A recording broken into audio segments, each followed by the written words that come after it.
lo que nos están ocultando sobre las pensiones. Según los datos oficiales, las pensiones sostienen las necesidades económicas de más de un tercio de las familias trabajadoras del país.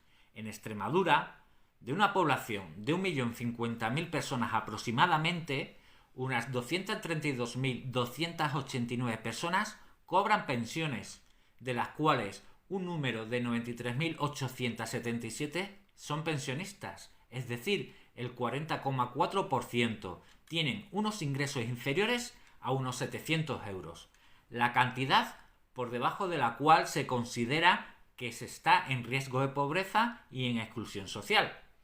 Para este nuevo año 2023, las pensiones subirán un 2,5% con respecto a las del año pasado, con lo que pierden mucho poder adquisitivo frente a la impresionante subida de los precios productos básicos para la vida diaria.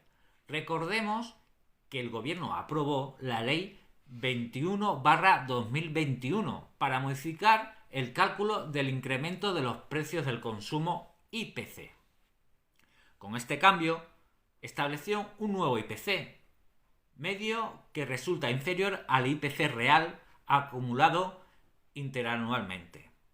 Así, en enero del año 2022, subieron las pensiones un 2,5%, cuando tendrían que hacerlo hecho en un 6,5%. La subida del 2,5% sustituyó a la real del 6,5%, que fue el IPC real acumulado en el año 2021, que incluso tomando como base el nuevo IPC del 5,6% tampoco se aplicó. Ahora, aunque el gobierno y las direcciones de comisiones obreras y UGT insisten, muy huérfanos y arrogantes, que las subidas de las pensiones serán de un 8,5% con la aplicación del nuevo IPC. Conviene destacar las reivindicaciones de los movimientos de pensionistas en base a los siguientes hechos.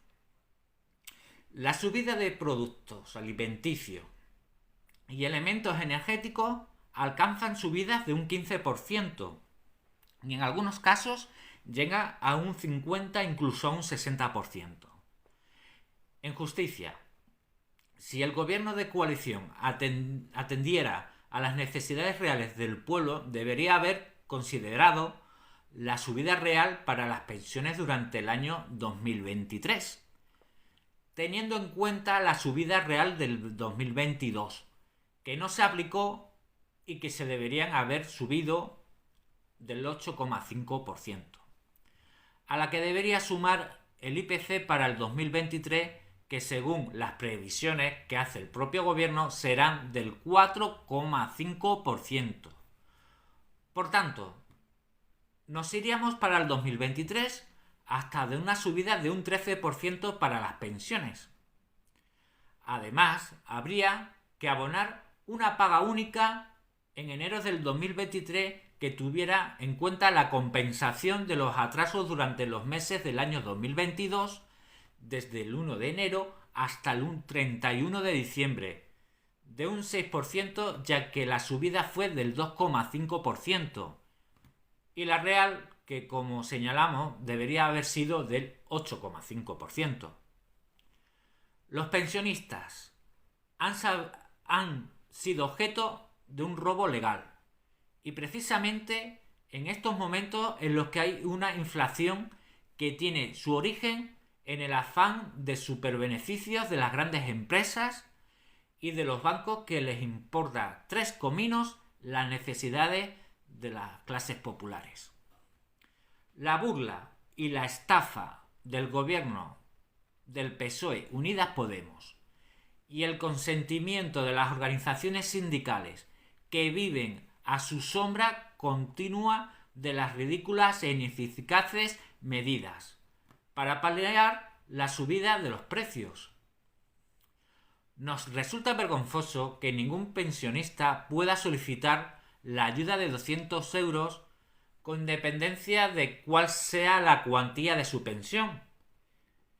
Pero los ataques contra los pensionistas no han terminado y el gobierno de coalición sigue trabajando para establecer la privatización de las pensiones y que éstas sean cada vez más bajas.